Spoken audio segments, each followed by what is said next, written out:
Hello students, welcome to explore yourself. आज की class में हम बात करेंगे मैटर्स के बारे में, और मैटर जो चैप्टर है वो आपकी नींव रखेगा आपके आने वाले पिक्स की। तो ये 9th क्लास का चैप्टर नंबर 1 है, मैटर इन अवर सराउंडिंग्स। चलिए शुरू करते हैं। तो सबसे पहले बात आ जाती है ये मैटर होता क्या है। मैटर के बारे में जानने के लिए हम यहाँ पे देखते हैं matter, everything in this universe is made up of material which scientist have named matter. जो भी इन संसार में, जो भी चीज़ इस संसार में बनी है, इस यूनिवर्स में बनी है, वो सारी की सारी चीज़ें किससे बनी हुई है? मैटर से बनी हुई है। ये किसने कहा है? साइंटिस्ट ने कहा है भाई। और ये साइंटिस्ट कौन है? अपने ही लोग हैं जिन्होंने क्या किया, साइंस को एक बड़े मुकाम की तरफ लेके गए थे। जितने भी चीज़ें, हम एयर की बात कर लें या फिर फूड की बात कर लें, स्टोन्स देख लें, स्टार्स देख लें, क्लाउड्स देख लें, प्लांट्स देख लें, एनिमल्स देख लें, सारे के सारी की सारी चीज़ें किससे बनी हुई हैं? छोटी सी चीज़ जिसको हम मैटर बोलते हैं उससे बनी हुई है। तो ये डेफिनेशन आ जाती है मैटर की, everything in this universe is made up of material which scientists have named matter. चलिए आगे देखते हैं। Things occupy space and have mass are called matter. ये इंपॉर्टेंट डेफिनेशन होती है मैटर की। जितनी भी चीज़ें हैं जो क्या करती हैं, स्थान घेरती हैं, ऑक्यूपाई स्पेस, एंड जिनका मास होता है, have mass, are called matter, उनको क्या बोला जाता है? मैटर बोला जाता है। दूसरों शब्दों में कहा जाए तो मैटर के पास क्या होता है? मास भी होता है एंड वॉल्यूम भी होता है। अगर वो स्थान घेर रही है, इसका मतलब कोई ना कोई वॉल्यूम होगा उसका। अगर मास है, इट मीन्स दे हैव मास। तो ये इंपॉर्टेंट पॉइंट आ जाता है कि मैटर वो चीज होती है जो स्थान घेरती है और जिनका कोई ना कोई मास होता है। नेक्स्ट, अगर पुराने समय की बात करें, इंडियन फिलोसोफर्स की बात करें, तो उन्होंने मैटर को क्या बोला? उन्होंने बोला कि मैटर जो है वो 5 तत्वों से बना है, 5 तत्व, जिसमें कि एयर की बात करी गई, अर्थ की बात करी गई, फायर की बात करी गई, स्काई की बात करी गई और वाटर की बात करी। तो 5 तत्वों में क्या क्या चीज़ें आ जाती हैं? ध्यान दीजिएगा, 5 तत्वों में चीज़ें आ जाती हैं। एक हमारी एयर हो गई, एक हमारा अर्थ हो गया, फायर हो गया, स्काई एंड वाटर। ये 5 तत्व, इन्हीं से मिलके मैटर बना हुआ है। चलिए आगे देखें।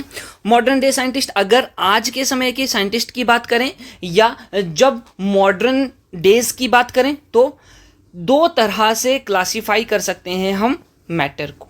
मैटर को किस तरह से? 2 तरह से क्लासिफाई कर सकते हैं। एक, उसकी फिजिकल प्रॉपर्टीज, यानी कि कैसा दिखने में है, physical properties, and chemical properties, उसकी क्या क्या केमिकल प्रॉपर्टीज हैं, क्या क्या वो कर सकता है, दैट इज केमिकल प्रॉपर्टीज। तो हम मैटर को 2 तरह से बता सकते हैं। एक तो फिजिकल प्रॉपर्टीज के आधार पर, और दूसरा हो गया केमिकल नेचर के आधार पर। इसके लिए एक एक्सपेरिमेंट किया जाएगा, और एक्सपेरिमेंट में क्या होगा? Take 2-3 crystals of potassium permanganate. Potassium permanganate, अब ये क्या आ गया भैया? Potassium permanganate. हाँ, आप ये समझेंगे कि एक छोटा सा टुकड़ा है जिसको नाम दे दिया पोटाशियम परमैंगनेट। उसके हमने कितने टुकड़े लिए? 2 से 3 टुकड़े लिए। All right, and dissolve them in 100 ml of water. और भैया पानी लिया, कितना पानी लिया? 100 ml पानी लिया, और 100 ml पानी में इन क्रिस्टल्स को हमने डाल दिया। फिर क्या होगा? आइए देखते हैं। Take out approximately 10 ml of this solution and put into 90 ml of clear water.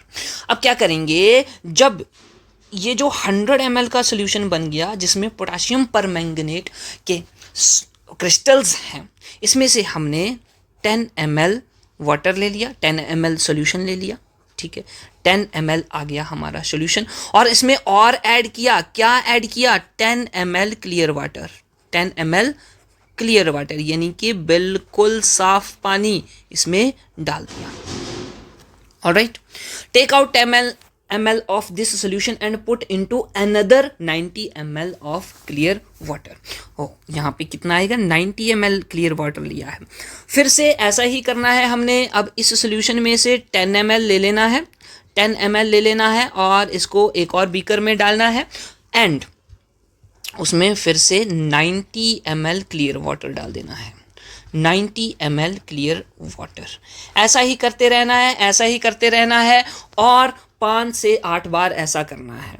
और क्वेश्चन बोलता है, is the water still coloured? क्या अब भी पानी का कलर जो है हमें देखने को मिल रहा है। चलिए इसको समझते हैं। जब भी हम पोटाशियम परमैंगनेट को पानी में डालेंगे, डिसॉल्व करेंगे, तो पानी का कलर जो है वो चेंज हो जाएगा। ठीक है, वॉयलेट कलर हमें देखने को मिलेगा। ओके, इतनी बात क्लियर हो गई। अब इस वॉयलेट कलर वाले पानी को हमने 10 ml लिया और उसमें साफ पानी डाला 90 ml। जब हम साफ पानी 90 ml डालेंगे तो क्या होगा, वो पूरा का पूरा सॉल्यूशन भी हमें कलर्ड देखने को मिलेगा। जितना भी हमने साफ पानी डाला वो कैसा देखने को मिलेगा, कलर्ड देखने को मिलेगा। फिर से ये प्रोसेस रिपीट करनी है तो जो हमने अलग से 90 ml पानी डाला हुआ होगा वो भी हमें कलर्ड देखने को मिलेगा। यस, आइए देखते हैं। दिस का experiment shows that just a few crystal of potassium permanganate can colour a large volume of water. ये जो कुछ क्रिस्टल्स हमने पोटाशियम परमैंगनेट के डाले, ये बहुत बड़े वॉल्यूम ऑफ वाटर को कलर्ड कर सकते हैं, जिसमें कि यहां पे बोला हुआ है 1000 लीटर पानी को ये कलर्ड बना सकते हैं। यहां से हमें पता लगता है there must be millions of tiny particles in just one crystal of permanganate. तो परमैंगनेट के एक क्रिस्टल में बहुत सारे छोटे छोटे छोटे छोटे पार्टिकल्स मौजूद होते हैं, which keep on dividing themselves into smaller and smaller particles, जो कि छोटे छोटे छोटे छोटे पार्टिकल्स में टूटते रहते हैं, टूटते रहते हैं, टूटते रहते हैं। जैसे कि यहाँ पे देखिएगा, ये हमारे पास एक क्रिस्टल है, एक टुकड़ा है पोटाशियम परमैंगनेट का। ये किससे बना हुआ है, छोटे छोटे छोटे छोटे मिलियंस ऑफ पार्टिकल से बना हुआ है, मिलियंस ऑफ पार्टिकल्स। तो ये मिलियन ऑफ पार्टिकल्स क्या करते हैं, ये टूटते रहते हैं, टूटते रहते हैं, इस तरह से ये टूटते रहते हैं, टूटते रहते हैं। और जब हमने पानी में मिलाया इसको, तो ये पार्टिकल्स कहाँ पे आ गए, ये पार्टिकल्स आ गए पानी के अंदर जो स्पेस था। देखो इस तरह से पानी, वाटर के मॉलिक्यूल्स आ गए, वाटर के मॉलिक्यूल्स, यानी कि वाटर भी किससे बना हुआ है, मॉलिक्यूल से बना हुआ। अब इन मॉलिक्यूल्स के अंदर जो स्पेस है वहाँ पे ये पोटाशियम परमैंगनेट के छोटे छोटे पार्टिकल्स आ गए, और इन्हीं की वजह से पानी का कलर्ड कैसा हो गया, पानी जो है वो कलर्ड हो गया। ठीक है, तो यहाँ पे कंक्लूजन यही निकलता है कि ये जो एक पोटाशियम परमैंगनेट का क्रिस्टल जो हमने लिया है वो छोटे छोटे पार्टिकल से मिलके बना हुआ है। ये एक्सपेरिमेंट एनसीईआरटी में दिया हुआ है। चलिए आगे बढ़ते हैं। एक और बात कर रहा है, drop A crystal of copper sulphate. अब यहाँ पे कॉपर सल्फेट की बात कर ली हम, कॉपर सल्फेट और साथ में पोटाशियम परमैंगनेट। या तो भैया कॉपर सल्फेट ले लो या तो पोटाशियम परमैंगनेट ले लो। इसको हमने एक गिलास में डाला। गिलास किसका है भाई, हॉट वाटर का। चलो भाई यहाँ पे एक गिलास बना लेते हैं, और इस गिलास में हमने क्या ले लिया भैया, हॉट वाटर ले लिया। इसमें कैसा वाटर है, हॉट वाटर है। ठीक है, दूसरा and another containing cold water, और एक और लेना है भैया, क्या लेना है, एक और लेना है। वो क्या करेगा, उसमें कैसा पानी होगा, उसमें कोल्ड वाटर होगा। तो यहाँ पे हमने ले लिया दूसरा कोल्ड वाटर, कोल्ड वाटर। ध्यान से समझना, do not stir the solution. Solution को हमने घोलना नहीं है। अब इसमें भैया पोटाशियम परमैंगनेट डाल दो या कॉपर सल्फेट डाल दो। ठीक है, इस तरह से। Alright, allow the crystal to settle at the bottom. Crystal को बॉटम में या गिलास के नीचे सेटल होने दो। But do you observe just above the solid crystal in the glass. हमने क्या ऑब्जर्व किया, what happens as time passes, क्या होगा जैसे जैसे टाइम बढ़ता जाएगा। What does this suggest about the particles of solid and liquid. ये हमें सॉलिड और लिक्विड के पार्टिकल्स के बारे में क्या बताता है। Does the rate of mixing change with temperature. क्या रेट ऑफ मिक्सिंग चेंज हो रहा है टेम्परेचर की वजह से। वाई एंड हाउ, ऐसा क्यों और कैसे। तो देखो, जब भी हम पोटाशियम परमैंगनेट का क्रिस्टल डालेंगे, हॉट वाटर में डालें या कोल्ड वाटर में डालें, ये तो बात है कि ये क्या होगा, मिक्स हो जाएगा। यहाँ पे दोनों ही केसों में क्या हो जाएगा, दोनों ही केसेस में मिक्स हो जाएगा, और हमें वाटर कैसा देखने को मिलेगा, कलर्ड वाटर देखने को मिलेगा। एक बात ये हो गई।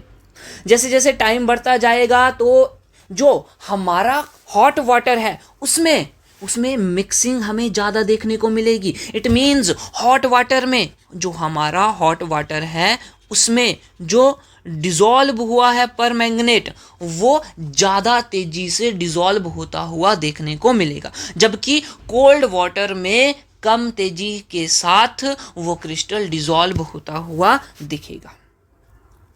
ऑलराइट, देखो होगा कैसे। वाटर के जो मॉलिक्यूल होते हैं, वाटर के अंदर जो पार्टिकल्स होते हैं वो दूर दूर होते हैं, ठीक है जी।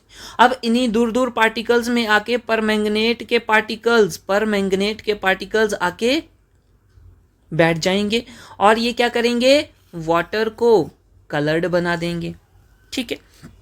अब अगर टेम्परेचर की बात करें, टेम्परेचर में हॉट वाटर जो है उसका टेम्परेचर ज़्यादा है, अभी टेम्परेचर इसका कैसा है, ज़्यादा है। और कोल्ड वाटर में टेम्परेचर कैसा है, टेम्परेचर भी कम है as compare to hot water.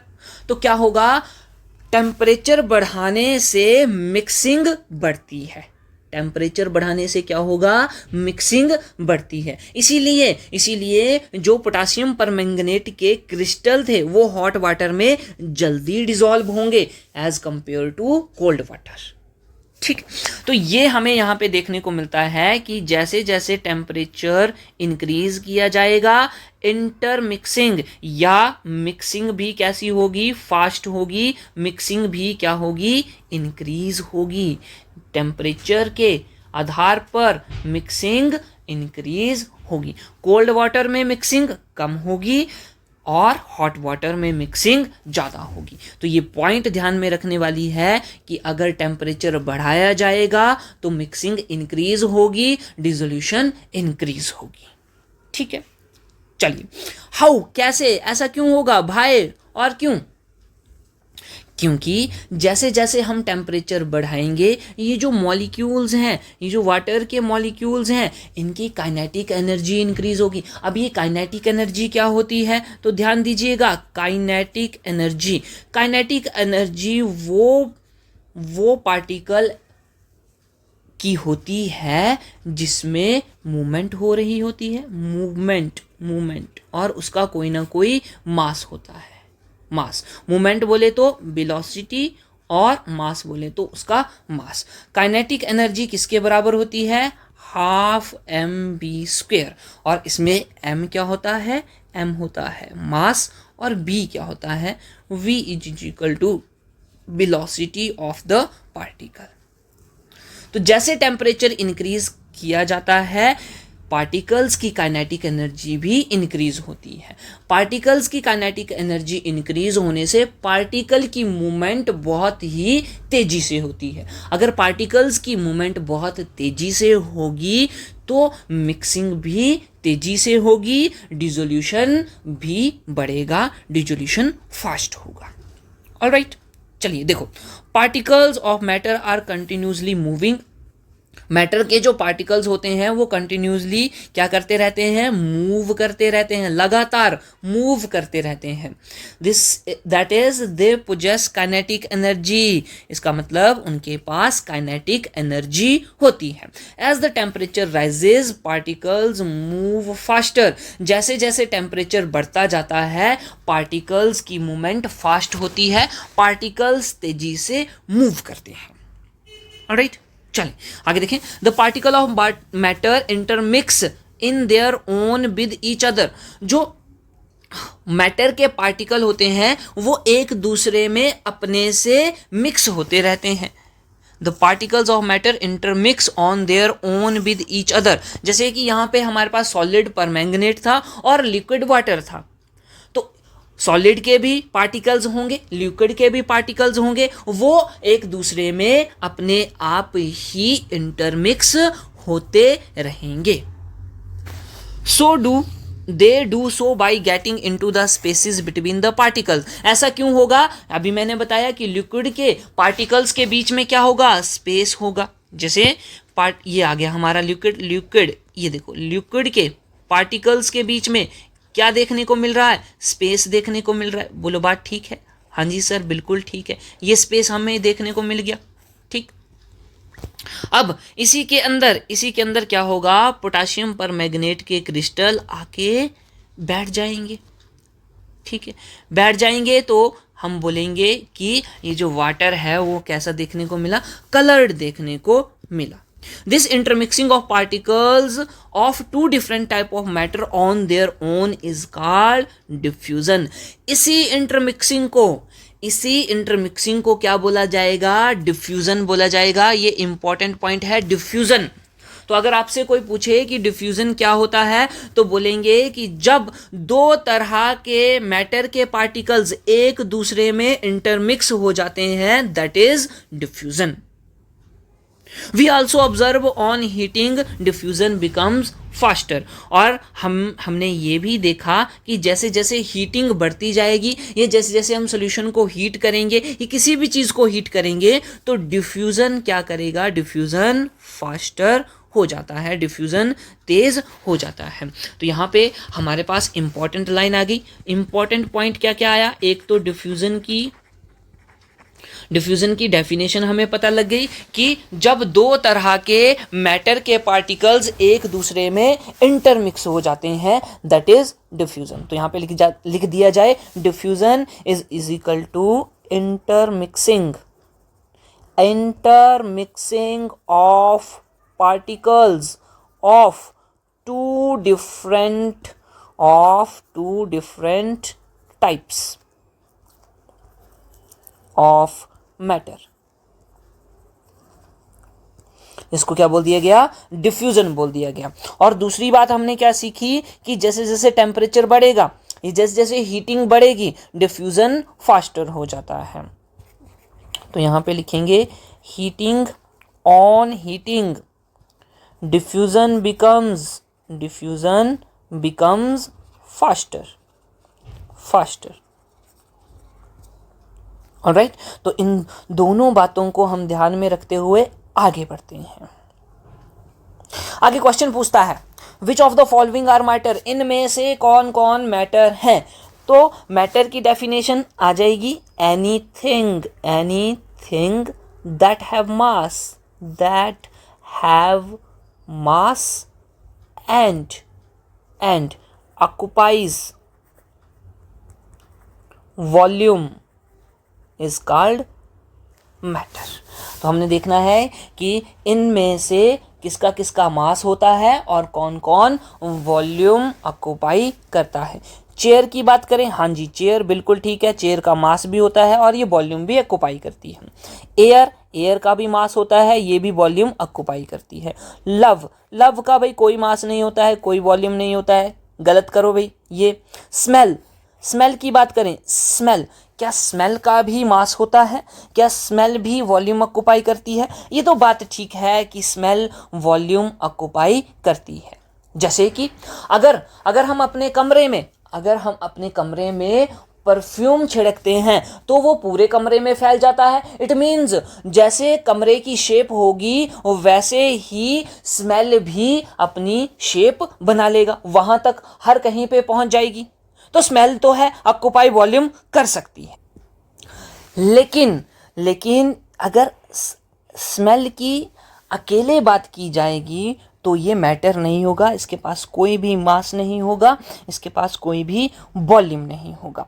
अगर हम किसी फ्रेगरेंस की बात करते हैं या फूड की फ्रेगरेंस की बात करते हैं तब हम उसको बोलेंगे कि वो एक मैटर है, वो ऑक्यूपाई स्पेस करता है, मतलब उसके पास वॉल्यूम होता है और उसके पास मास भी होता है। ठीक है, लेकिन स्मेल जब आएगा तो smell it is only A sensation, not a matter. Hate की बात करें, अरे भाई हेट सभी से करते हैं, हेट के पास कोई मास नहीं है, कोई वॉल्यूम नहीं है। अलमंड्स बोले तो बादाम बिल्कुल ठीक है, बादाम वॉल्यूम भी होता है, मास भी होता है। थाउट सोच विचार, जो हम सोचते हैं विचार करते हैं, नॉट अ मैटर। कोल्ड बोले तो ठंड, it is also a sensation, not a matter. Lemon water is a matter, it occupies volume and have mass. Smell of perfume, yes smell of perfume ये भी बिल्कुल ठीक है, ये भी मैटर के अंदर आएगा। Smell of perfume is also a matter. अगर सिंपली स्मेल आ जाए then it is not considered as matter. Okay, ये पहला क्वेश्चन हो गया। दूसरा क्वेश्चन देखें, give the reason for the following observations. क्या क्या ऑब्जर्वेशन है? The smell of hot sizzling food reaches you several metres away, but to get the smell from cold food you have to go closer. बिल्कुल ठीक है। अगर खाना गर्म है, हॉट फूड, तो उसकी स्मेल कहाँ तक आ जाती है भाई? दूर तक आ जाती है उसकी स्मेल। लेकिन अगर कोल्ड फूड की बात करें, ठंडा खाने की बात करें, तो उसकी स्मेल लेने के लिए हमें उसके पास जाना पड़ता है। ऐसा क्यों होता है? तो अभी हमने देखा था कि जो हॉट वाटर होता है या फिर जैसे जैसे टेम्परेचर इंक्रीज होता है तो डिफ्यूज़न की प्रोसेस फास्ट होती है। अगर डिफ्यूज़न की प्रोसेस फास्ट हो रही है तो जो पार्टिकल्स हैं मैटर के वो तेजी से भागेंगे, जिसको हमने डिफ्यूज़न की प्रोसेस भी बोला था। डिफ्यूज़न तो हम बोलेंगे कि on increasing temperature diffusion increases. Diffusion क्या होगा? इंक्रीज होगा। और अगर डिफ्यूज़न इंक्रीज हुआ तो स्मेल हमें दूर तक आएगी, क्योंकि पार्टिकल्स की मूवमेंट तेज हो जाएगी तो वो ज़्यादा दूर तक ट्रैवल कर सकेंगे। लेकिन कोल्ड फूड में ऐसा नहीं होगा, तो डिफ्यूज़न की प्रोसेस जो है वो स्लो रहेगी। इसलिए कोल्ड फूड की स्मेल लेने के लिए हमें उसके पास जाना पड़ेगा। तो ये डिफ्यूज़न के ऊपर क्वेश्चन था, और उसके जो इंक्रीज इन टेम्परेचर है उसके साथ डिफ्यूज़न का क्या रिलेशन है उसके ऊपर। चलिए अगला क्वेश्चन देखते हैं। A diver is able to cut through water in a swimming pool, which property of matter does this observation show. एक स्विमिंग पूल में जो डाइवर है, वही स्विमिंग करने वाला जो व्यक्ति है, वो पानी को कट कर देता है। अरे भाई, पानी को कट करता है, जब वो हाथ मारता है तो पानी को कट ही तो कर रहा है। ये किस मैटर की प्रॉपर्टीज को शो करता है? देखो, हम सभी ये जानते हैं कि जो सॉलिड होते हैं, ये देखो ये सॉलिड आ गया। सॉलिड्स में जो पार्टिकल्स होते हैं वो टाइटली हेल्ड होते हैं। उनके बीच में जो स्पेस होता है वो बहुत ही कम होता है। ये बात हम सभी को पता है, ठीक है। ये सॉलिड का केस आ गया। अगर लिक्विड की केस की बात करेंगे तो यहाँ पे पार्टिकल्स के बीच में डिस्टेंस जो है वो ज़्यादा होता है, ठीक है। पार्टिकल एक दूसरे की दूरी पर होते हैं। और अगर गैसेस की बात करें तो गैसेस में जो पार्टिकल्स होते हैं वो एक दूसरे से काफ़ी दूर होते हैं, ठीक है। अब यहाँ पे बात आ रही है लिक्विड की, क्योंकि स्विमिंग पूल में वही वाटर है, और वाटर क्या है? लिक्विड है। तो वाटर के मॉलिक्यूल्स के बीच में क्या होगा भाई? स्पेस होगा तो आसानी से वो चीज़ कट करी जा सकती है। जैसे कि इस लिक्विड को हम ऐसे यहाँ से कट कर सकते हैं, क्योंकि इसके बीच में स्पेस है, आसानी से कट हो जाएगा। इसी वजह से जो डाइवर है, जो स्विमिंग कर रहा है, वो आसानी से पानी को काट देता है, ठीक है। ये हमें क्या बता रहा है कि जो लिक्विड होता है, लिक्विड के जो मॉलिक्यूल्स होते हैं, लिक्विड्स के अंदर जो पार्टिकल्स होते हैं, उनके बीच में डिस्टेंस होता है। उनके बीच में क्या होता है? डिस्टेंस होता है, ठीक। चलिए अगला क्वेश्चन देखते हैं। What are the characteristics of the particles of matter? Matter के पार्टिकल्स की क्या करेक्टरिस्टिक्स होती हैं? चलिए देखें। इनक्रेडिबली स्मॉल बोला कि जो मैटर के पार्टिकल्स होते हैं वो बहुत ही छोटे होते हैं, बहुत ही छोटे। कॉन्स्टेंटली मूविंग, और ये लगातार मूव करते रहते हैं। हैव स्पेसिस बिटवीन देम, और इनके बीच में स्पेस देखने को मिलता है। And exerts forces of attraction on each other, और एक दूसरे पर फोर्स ऑफ अट्रैक्शन लगाते हैं। देखो, एक तो पहला पॉइंट आ गया, क्या करेक्टरिस्टिक है मैटर के पार्टिकल्स की, कि वो बहुत छोटे होते हैं, बहुत स्मॉल होते हैं। कॉन्स्टेंटली मूविंग, ये लगातार मूव करते रहते हैं। हैव स्पेसिस बिटवीन देम, उनके बीच में स्पेस होते हैं। And exerts force of attraction on each other, और एक दूसरे पर फोर्स ऑफ अट्रैक्शन लगाते हैं, ठीक है। इसको ऐसे समझते हैं, ध्यान दीजिएगा, यहाँ पे हम समझते हैं, ये देखो, ये हमने क्या बना दिया, ये हमने सॉलिड लिक्विड गैस ले लिए, ये हमारा आ गया सॉलिड, ये हमारा आ गया लिक्विड, और ये हमारा आ गया गैस। ठीक है, ये सारे के सारे क्या हैं, ये सारे के सारे मैटर हैं, और किससे बने हुए हैं, पार्टिकल से बने हुए हैं। ठीक है, तो इनके बीच में देखो, पार्टिकल्स के बीच में क्या आ गया, स्पेस आ गया, स्पेस, पार्टिकल्स के बीच में क्या आया, स्पेस। यहां पे भी आपको स्पेस दिखेगा, ये जो आपको दिख रहा है देखो, ये स्पेस आ गया, ये स्पेस, स्पेस, स्पेस आ रहा है, बिल्कुल स्पेस दिख रहा है। यहां पे भी आपको देखो कितना बड़ा स्पेस देखने को मिल रहा है, ये भी स्पेस देखने को मिल रहा है। अगर मैं इस तरह से बताना चाहूं तो देखिएगा, ये देखो, ये आपको स्पेस दिख रहा है, ये स्पेस दिख रहा है, ये स्पेस दिख रहा है। पार्टिकल्स के बीच में देखो कितना सारा स्पेस दिख रहा है, ये सारा का सारा क्या है, ये सारा का सारा स्पेस ही तो है। यहाँ पे देखो, ये सारा का सारा क्या है, ये स्पेस ही है, पार्टिकल्स के बीच में स्पेस। ठीक है, ये कॉन्स्टेंटली ये मूव करते रहते हैं भाई, ये वाला जो है, ये वाला पार्टिकल्स मूव करता रहेगा, इधर भी कर सकता है, इधर भी, ये कंटिन्यूसली मूविंग करते रहते हैं, मूव करते रहते हैं, मूव करते रहते हैं। ये भी यहाँ पे, हालांकि सॉलिड में बहुत ही कम मूवमेंट होती है, लेकिन ये भी मूवमेंट करने की कोशिश करते हैं। ठीक, इनके बीच में फोर्स ऑफ अट्रैक्शन होती है, तो जो दो पार्टिकल्स हैं वो एक दूसरे को अपनी तरफ खींचते हैं, जैसे कि ये वाला इसको अपनी तरफ खींचेगा, ये वाला इसको अपनी तरफ खींचेगा, तो इनके बीच में क्या हो जाएगा, फोर्स ऑफ अट्रैक्शन। वहीं यहाँ पे भी फोर्स ऑफ अट्रैक्शन देखने को मिलेगी, यहाँ पे भी फोर्स ऑफ अट्रैक्शन हमें देखने को मिलेगी। तो याद रखना कि सॉलिड्स में फोर्स ऑफ अट्रैक्शन सबसे ज़्यादा होती है। सॉलिड्स में maximum force of attraction, maximum force of attraction, और लिक्विड्स में जो फोर्स ऑफ अट्रैक्शन होती है वो कम होती है, कम।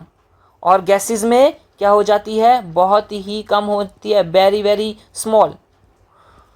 यहाँ पे फोर्स ऑफ अट्रैक्शन हाई हो जाएगी, हाई फोर्स ऑफ अट्रैक्शन। यहाँ पे कैसी हो जाएगी, लेस हो जाएगी, और गैसेस के केस में वेरी वेरी लेस हो जाएगी।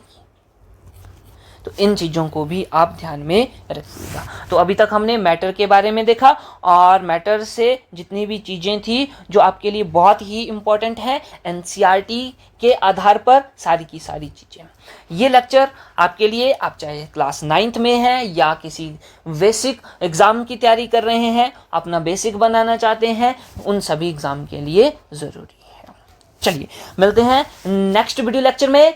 चैनल को शेयर जरूर कीजिएगा, सब्सक्राइब कीजिएगा, वीडियो को शेयर कीजिएगा। मिलते हैं नेक्स्ट वीडियो में। जय हिंद।